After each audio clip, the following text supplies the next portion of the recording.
My name is Amy Wright Glenn. Thank you for joining me as I explore a topic very close to my heart. How can we as doulas support a birthing woman's spiritual practice? Here I am as a doula, doing something I love. This woman is a religious Catholic, and prayer played a very important role for her in her birth experience. I want to be able to support this vital aspect of her identity as a doula. My husband took this photo in South Africa while leading an outdoor leadership trip for teens. It was a rigorous trip because the terrain was so rough and the sun was so strong. Some of his students broke down in tears. Birth is like this. Birth is a journey, a beautiful and often challenging journey. The journey of birth includes rough terrain and strong emotion. Who created this beautiful universe? Has it always been? Think of the galaxy spinning through vast infinite space. Think of our Earth and the diverse expression of life. Questions that are philosophical, religious, and spiritual percolate to the surface in our lives when we encounter deep change and deep mystery. Such questions often come alive for women during pregnancy. My academic background is in the study of comparative religion and philosophy, so I feel very comfortable in prenatal conversations with women to ask them if they have a religious or spiritual practice. Religion plays a vital role in many lives. Here's an excellent definition of religion, which I paraphrase from the work of Jonathan Z. Smith at the University of Chicago. Religion is a system of beliefs and practices that connect us to superhuman beings, powers, or states of mind. For the religious women we work with, they often will turn to superhuman sources for support in labor and delivery. And how do we interpret this, especially when practices differ from our own understanding of reality? According to Harvard professor Diana Eck, there are three main attitudes that characterize interfaith interaction. An exclusivist attitude says that my religion is right and others are flawed. An inclusivist point of view says that my religion is right and yet other traditions have some truth, and I affirm them to the extent they resonate with my own. The pluralist approach argues that truth, call it by many names, transcends all religions or philosophies, so another's path is held with equal regard to one's own. Now, whether a doula is an exclusivist, inclusivist, or pluralist, it shouldn't matter in terms of offering excellent support for women in birth. Why? Because this is her birth, and her tradition will give her great strength. How do we support a woman's spiritual strength in labor? Well, a huge piece of this is earning her trust. We earn trust by holding sacred and non-judgmental space for expression in labor, such as primal birthing sounds, emotional release, and certainly spiritual practice. In prenatal conversations, we must listen. We listen to the story, hopes, fears, and the question that we should ask women in prenatal conversations is, do you have images that are already associated with strength in your life that I can use and help you remember in labor?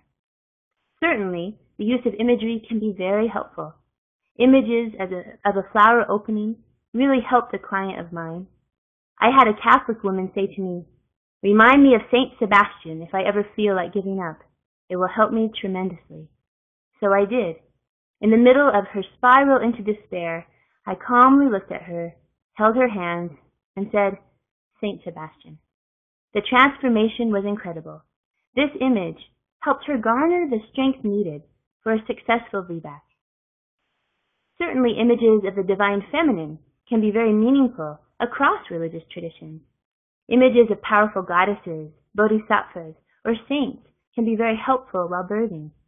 Artwork focusing on these divine feminine images is a wonderful way to take these images into the mind and prepare for labor. So many of the postures we use as doulas involve coming to the knees to rock through contractions, to help ease lower back pain, or to birth. Labor brings women to their knees, physically and often spiritually. For women of faith, prayer may emerge naturally in labor. Most of the clients we work with will be Christian, as it is the largest religion in the world and in the United States. Through the image of the crucified Jesus and the risen Christ, Christian women have a powerful metaphor of suffering transforming into victory. Like in Judaism, in Islam, God is understood as a transcending yet immanent power. In Islam, God is understood to be full of compassion and is nearer to a person than the jugular vein in the neck. I remember supporting a Muslim couple through the birth of their third child. The husband lovingly held his wife in his arms as they slow danced through a contraction. In between contractions, he whispered beloved phrases from the Quran into her ear. This brought her much needed strength. Often, repetitive phrases, prayers, or mantras are very helpful. I love the mystical writing of St. Julian of Norwich, and during a prenatal conversation, I asked my doula to repeat this phrase to me during my labor. And like an expert gardener, my doula planted the seeds of this calming phrase into my mind when I needed it most. All will be well. All will be well, Amy. In Hinduism, repetitive phrases or mantras are commonly used in worship. I once chanted Om with a woman in labor for hours, and she had the calmest and most natural transition to 10 centimeters that I have ever seen. Mindfulness of breath is central to many techniques in Buddhist meditation. Also, the capacity to stay mindfully present, even in the midst of the mind's turmoil, is central to Buddhist practice. For our Buddhist clients, such skills are most helpful in labor. Memories of beloved ones play a vital role for many women. I've had women say, just remind me of my grandmother, remind me of my mother.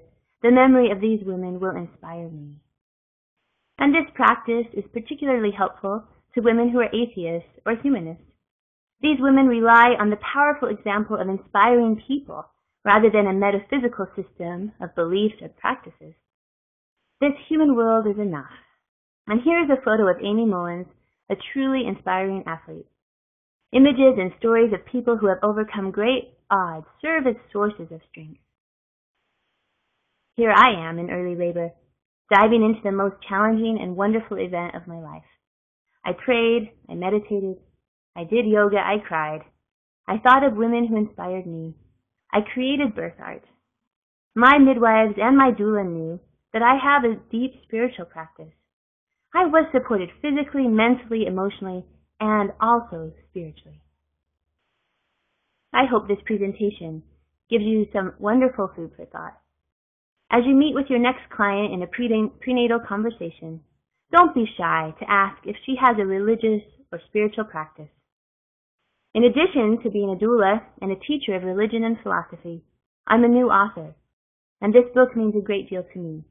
I hope you take the time to read through my spiritual and philosophical reflections, accompanied with some personal stories in birth, breath, and death, meditations on motherhood, chaplaincy, and life as a doula. Thank you.